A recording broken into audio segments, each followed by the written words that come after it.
Hello, I am so glad you're here. I am Jennifer Regular, the Soul Illuminator at Lighting the Path, and I get to co-host Getting Real with the Spiritual with Monica Henderson from MinkLife Motivation. And today our guest, Sophia Soul, is here joining us from Newcastle, Australia, where we get to have this amazing conversation about what we don't know because Monica's going to pick it right out of the fishbowl. There's no spiritual jargon here. This is casual, getting real kind of conversation about spiritual topics, about our practices, what challenges us, what we incorporate into our day, and how we integrate that into our life. And so let's get started. Yes. Okay. So our topic for today is dun, da, da, da, Indigenous teachings. Ooh, okay. Wow. Yes. So we have no idea where this conversation is going. We didn't know we were having it today, but that's the beauty of this. And so Indigenous teachings is just that. But sometimes what's beautiful about this conversation is we're all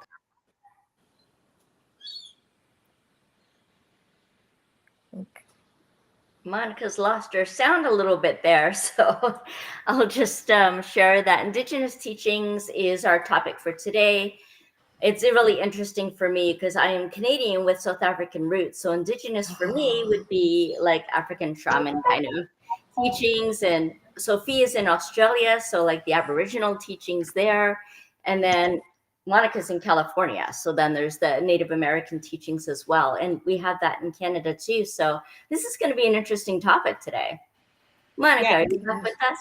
I hope my audio is back. There Yes. we go. Yeah, I can hear you. Very cool. Yes. So I think I heard you say that we all have different variations of indigenous. Yeah. And so I'm going to start us off with, I guess, the first question, which is, do you use indigenous teachings in your spiritual practice? And we're going to start with you, of course, our guest.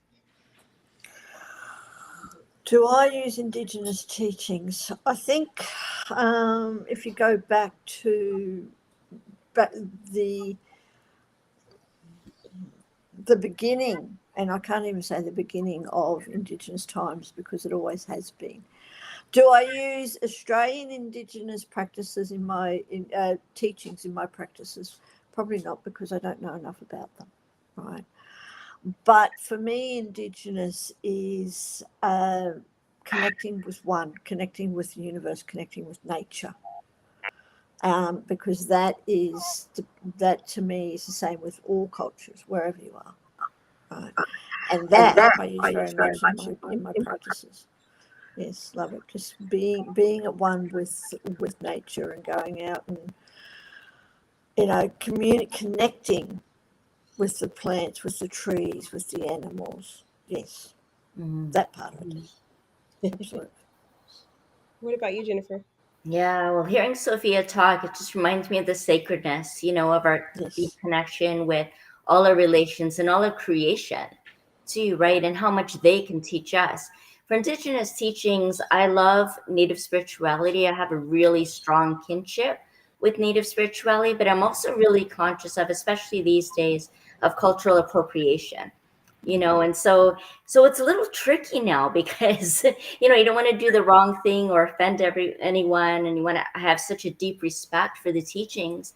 And I had the privilege of sitting around elders, Native elders, that we now call Indigenous in Canada, learning about all the different ways of knowing and ways of living and connection, and the deep sacredness is what I think about, just having a deep respect for nature, for the trees and for the stone people, which are the rocks and the grandfather stones that we put in the sweat lodge. And, so I've had practices where I've been in the sweat lodge, where I've done pipe ceremony. Actually, it was an Indigenous elder that did a private pipe ceremony for me that gave me my spirit name. And in English, it is Loving Wolf Star. And so I was using that name for quite a while when I had other business practices. I love the sunrise ceremonies. I love all of the ways that there is that ceremony. there is that ritual, there is that sacred deep connection, there is a preparation. I love that the Thanksgiving address is given before any kind of event, that there's an opening and that there's also a closing. And I love that aspect of it. And this is kind of what I created in my practice, I guess, is like how I open the day and how I complete the day. You know, having that kind of ceremony, or using the sacred medicines like cedar and sweetgrass and sandalwood and bear root and white sage, of course, right? For cleansing and clearing and the restorative practices in that. So I think there's a lot that I have little bits of throughout my life, but mostly it's a learning from those who, you know, carry the teaching in the oral tradition. What about you, Monica? Yeah, when you were talking, I was thinking that it's so this is going to sound like completely off topic, but it does make sense to this topic. So when we travel, my family, my husband, my daughter, and I came to the conclusion that instead of bringing back a bunch of souvenirs and a bunch of stuff, right, like that we would bring back one magnet that represents our time there, right? Like just one magnet that represents your time there, stories, pictures, but really, as far as like a physical thing, that we would bring back this one magnet. And when you were saying that, it's like I kind of have done that also with a little bit of my own spiritual practice studies, in kind of being not necessarily like appropriating or taking on that particular teaching or that particular way of life, but kind of bringing back into my spiritual practice like one little piece that is representative of that overarching experience that I had. And so, in some ways, yes, my years of my poor broke college student years, when I sat in Borders trying to figure out like, okay, let's figure this thing out called spirituality. Let's figure this thing out called religion. And I did do some reading in what the more indigenous principles were. There was the one piece that I took away the strongest that actually directly connected into my understanding of the my home language, which was Christianity at the time. My home language for the soul was Christianity. Was that God is in everything, right? And because God is in everything, you have to treat everything with the ultimate in respect. And so that is the big, I guess, magnet that I brought back from my little adventure into and exploring Indigenous teachings, which was really about kind of this concept of most of us just kind of look at other people and say, well, we have to respect others, right? Some of us will even go as far as to say, well, we have to respect nature as well. But very few of us take that all the way to the ends of it and saying everything that exists that I can see, touch, feel, experience deserves the same respect as God, Mhm. right? And so that became kind of one of my like pillars of what my faith was rooted in, was that one little piece that I took away from my journey into that space. So I guess the short answer is yes, I do use Indigenous teaching. I know sometimes don't really realize how or why until we actually, yeah, reflect and contemplate it and Yeah. acknowledge what it is. Like, even now, I'm like, all of the things are coming back to me, right? Like, I mentioned about South African roots and how I got to meet an African shaman, Mandaza, who was here visiting several years ago, and he travels the world and he carries the teachings of African indigenous Hmm. tribes and so on. And so we had Dares, right, which is like a sacred council sitting around. And when I think of that and I think of the indigenous teachings, the native spirituality kind of teachings that I experienced, it was also about us coming together, Hmm. how we can live and work together and how we create community together, you Hmm. know. And I remember one of Mandaza's questions to us was, what needs healing? And then how can we heal that? You know, so asking those deeper questions and coming together that would support a more collaborative, cooperative, loving way of life. And even in some of my card practices that I have, I've been using the Sacred Path cards for many years, which is all based on Indigenous teachings. And so I learned a lot through that as well over the years, and what each of the lessons were and how to apply that in my life. So sometimes, well, I always do, for many years now, I've been doing solstice and equinox spreads with the Sacred Path cards. So it looks into the lessons I'd be learning, what I might be challenged by, what might support me in those challenges, and incorporate that into my daily life. And sometimes there'll be a spread for a particular situation or for a daily lesson, to really incorporate those practices and those teachings in everyday life. And the Native Spirit cards from Denise Lynn is also something that I really like to do. And I'll do a medicine wheel spread for that. And even when, now it's all coming back to me. I love the medicine wheel teachings, actually, and the diversity that's incorporated into them as well. But then even what the meaning of the directions and the allies and adversaries and the teachings of each of the directions. And, of course, I have my shamanic drum because I practice shamanism as well. And then being able to use those kind of tools and practices to help keep us connected. Yeah. Yeah. Sophia, did you have any insights on what she was saying? Oh, I just love everything that Jennifer's talking about, and I think I might come over there and stay with Jennifer for a while. But no, it's so true.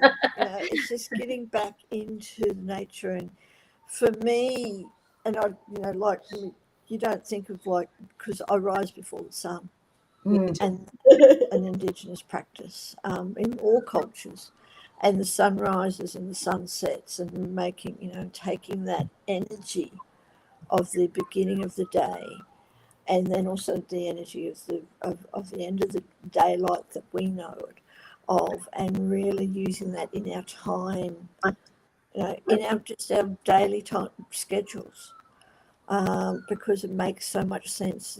Our Indigenous cultures, they don't live by the man-made clock that we've got, and they don't even know about daylight saving, which we've just gone through. So it's a bit of a topic at the moment because we've just gone through, and I know you guys are going to go through it soon. But the Indigenous cultures are one with nature. So, they go with the sunrise and the sunset and the moon cycle, all the different cycles of the moons and everything else. So, yeah. Yeah, recently, I've been in like deep discovery with Regina Curtis, and we've been kind of in deep discovery about what is this play that's happening with the external energy of the seasons that are happening around us and the nature that's happening around us, and what is our internal nature is. And what's really funny is I was in the car we were doing grocery shopping right before this, and my daughter was talking about how she thinks that there isn't going to be a creative renaissance. Like right now, it feels creativity has been um, kind of squashed because we're no longer in rhythm, right? Like we're no longer feeling feelings, we're no longer feeling pain, we're medicating. As soon as we have a pain, we medicate. As soon as we're bored, we go get a device. As soon as we're anything, right? Like there's this removal, like a removal from the nature that we are currently existing and we're Yes. feeling. And so in order for true creativity and true flow to happen, you have to feel all of the ebbs and flows, right? You have to feel the highs and the lows. And she's like, I don't think it's going to happen because we're all living in a false sense of security, because when there's a pain, I can fix it. When I'm hungry, I can just go grab something, anything, put it in my mouth. I'm no longer hungry.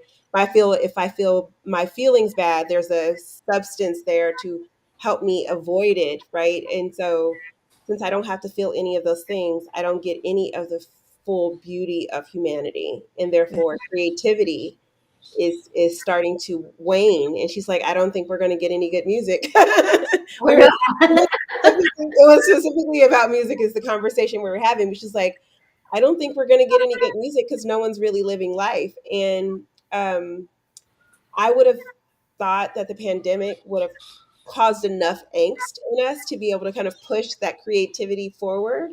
in Mm. order for us to kind of innovate and create and things of that sort. But when she said that to me, I was like, oh my gosh, I love your brain. One, but two, also she was right. She's that because we are so detached from the natural rhythm of life, we can't experience the full beauty of it either and be able to express the full beauty of it either. And so we are going to have essentially dark ages in all of those things that we love, music and art and creativity in this way, because no one is tapping into the pain as well as the elation, right? They're all numb. So when you're numb, you don't feel anything. We live in a world, I believe, of technology. And in one way, technology has helped us so much. I mean, it's bring the world closer. We get to talk through technology and so much, so Yes. much. We're And I really thought, like, in the pandemic was a big lesson that we had to slow down. Unfortunately, we didn't get that lesson because technology has made our lives so much fuller, as in with all the things we have to do, that we've gone away from our true nature, our indigenous ways. And yeah, what I mean indigenous is it's innate within us all. Mhm. And like, I admit I sit on a computer for 14 hours a day at the moment. That's not all, but at the moment. But therefore, that innate ways has all been suppressed. Mm. Still there, Mhm. but it's all been suppressed. yeah, And now it's just allowing it to come back out. But yeah, And yeah, so has the Indigenous teachings, right? Their yes, voices, their language, the teachings have been suppressed, and now it's yes, starting to come back. yeah. yes, Well, there is the I guess the evolutionary law, if you don't use it, you lose it. And so yes, if we don't do something about this sooner rather than later, if we don't start feeling feelings, if we don't start tapping back into our own rhythm, right? I mean, in our bodies, they have a rhythm, right? Like the blood flows through it creates a rhythm. Like there is a actual rhythm to all of it. And if we don't start tapping back in, we may lose the opportunity to to really kind of experience it. And I think this is why, although the age of the the the life expectancy has gone up over hundreds of years of time, in the last few years, they're starting to start shrinking back down, and people are dying younger because we are medicating our way out of the full life experience, which means um, we won't be able to enjoy the fullest version of our lives. And I suspect we are easily meant to live until 108, but that is not where we're living to at this point in time. Yeah, yeah. Choosing to have other experiences yeah, instead of the natural ways. But yeah, yeah, and absolutely. that's a and yes, the life isn't there. In the, I mean, I really believe life in the Himalayas, people who live in the Himalayas and all those cultures, those indigenous cultures, they are living to Hmm. well over 100, but they're not caught up in the 3D world. They're No, not influenced by all the drugs and the medication that's available, and all of technology. And also, I know, in even Asia, in China and Japan, they live long ages, but it's the yeah, same. It's the same. They live natural lives. yeah, They don't put themselves under so much stress that we do, and they have their traditional medicines. Mhm. That's one thing about Indigenous cultures and stuff, that I do try and do. All your traditional, that nature provides us with everything we need. Yes. yeah, Right, totally everything we need. But instead, we choose to take the quick way and go get a pill. yeah, And I know there's medication that's necessary for some things, and there are absolutely. times, I've got a friend who's very similar and doesn't like taking medication, but she's just broken her ankle in 5 places Mm. and is in extreme pain. And I'm going, well, It might be time. there are times, that's why the medication is there. But we also live in a world, as we all know, that people take all these medications when they don't really need it. Yeah. Where if we go back to the natural ways, I mean, I did a lot of sound healing, because I've gone from being in extreme pain and taking a lot of narcotics to completely opposite, to taking no medication, doing all natural things, including sound healing, which is indigenous again to us all, to all cultures. Use sound as Yeah. a healing tool, a healing modality, and no pain. It takes away the pain. You don't need Yeah. a drug. Mm. Yeah. I broke my ankle in 3 places. I have 10 screws. I have 8 screws and 2 plates in my Yeah. ankle currently, and literally, um, the offer immediately when I got to the hospital was like, "Well, I can give you this like extreme like narcotic, right?" And I was like, "No, thank you. I'll take some Tylenol or some ibuprofen." And they're like, "Are you sure?" I mean, it's you did a good job of breaking it. I mean, like this would be a great time to do that. And I just thought of, well, there are other ways to manage pain, Yeah. right? And if I can knock the edge off, feeling some pain is not a problem. It's feeling the original pain. Like when I first went to stand up, it was so much pain that I was starting to black out a little. And so it's like, well, I don't want to be blackout pain, but I need it manageable, right? Like I just need just enough pain so that I can know I did something that was really stupid. Or like, oh, I'm not supposed to step on it like that. That is dangerous. But not enough pain to where, sitting still, I'm like completely in discomfort. And then when I had my surgery and they added all of the screws and things of that sort, I think it was like 80 pills of Norco they gave me, and I didn't take a single one because there was two things that came across my mind. One was our bodies are miraculous healing machines, right? They were designed to heal themselves, right? Yes. So if I take this, is it going to enhance the healing experience or is it going to delay the healing experience? Mm. Is it going to impair my body from doing what it naturally does, or is it going to support it doing what it does? And I just didn't feel like it was going to support it. It was really just for my own comfort. And Mm. so in that pain management, I decided to just stick with the extra strength ibuprofen or the hospital grade ibuprofen, right? Like so it wasn't quite like the little pills we get over the counter, but it was a bit. I think it was like 800 milligrams or something for one pill. But instead, that I would kind of do things that were really going to be supportive of my healing, right? It was going to be um, getting a lot of sleep. It was going to be hydrating completely. It was going to be like taking plant medicine in the way of actually eating foods that were like helping my body do what it needed to do. And then it would be the like allowing it to just be hurt and be okay for it to be hurt, right? Like, yeah, I broke it, it should hurt. Like I broke it, I should stay still, right? And so just kind of staying in that space and really honoring the body to allow it to do what it needed to do in order to support my healing. And I healed pretty quickly, and I was able to walk pretty quickly. And the therapists were like, "Here are the exercises," and I did the exercises, and then all worked out. Um, and so I believe that yes, the earth has everything that we need in order to be successful in healing, and so does our bodies. And when we don't allow any of that to happen naturally, we lose the ability to do that. We lose our magic. We are magical beings, and we lose it because we're not using it. Mhm. Mhm. So we're 5 minutes out, so we have to ask the last question.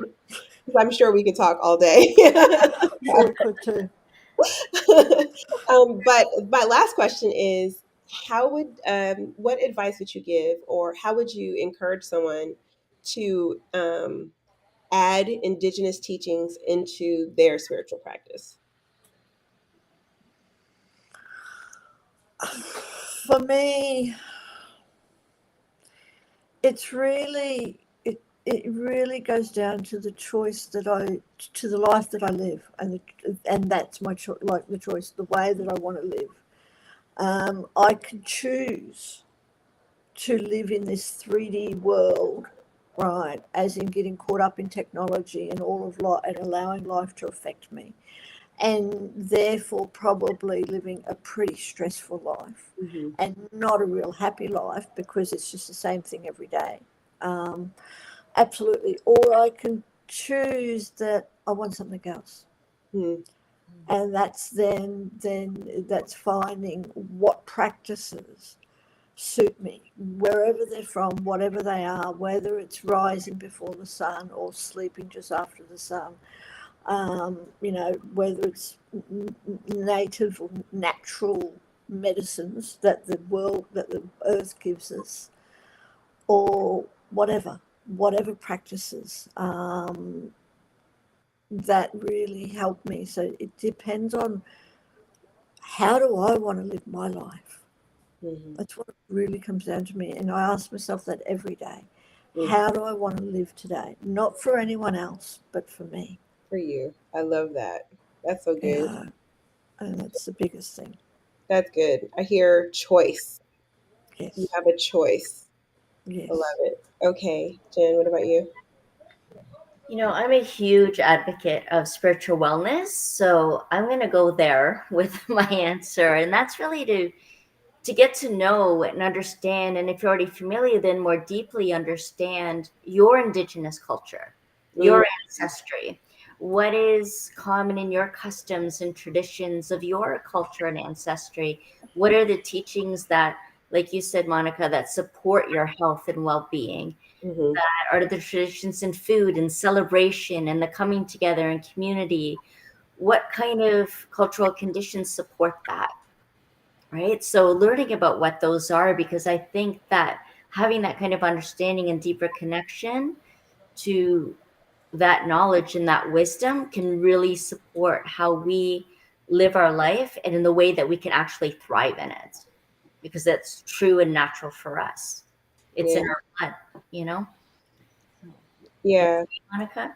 I would probably say get curious. I know sometimes we get so entrenched in our own culture, in like our own home soul language, that we don't find enough curiosity about what someone else's experience is. And it does kind of like close off your experience in like connecting with the divine. But what I have found, especially because I kind of see myself as a little bit of a either in an ambassador or like a nomad when it comes to spirituality, where it's like I don't have a home, they're all my home and none of them are my home all at the same time. um, what I found is coming into any experience with curiosity, and trying to find the beauty in it as it is, as opposed to putting my own lens and color on like or opinion on it. Uh, i have i have really kind of been able to add to my spiritual practice in beautiful ways, and also kind of deepen my understanding of what my beliefs are, by being curious about someone else's beliefs and how they're celebrating or practicing, or all of those things. And when that happens, sometimes you might even find a soul language that was not the one that you came up in, but is one that speaks to your soul a little better than the original home language, right? And so I would say definitely be curious, and come in with this curiosity of like wow, like please tell me, because I have been able to find God everywhere. Right? I've been able to find God in outdoor sanctuaries and indoor sanctuaries and mosques, in temples, in people's homes.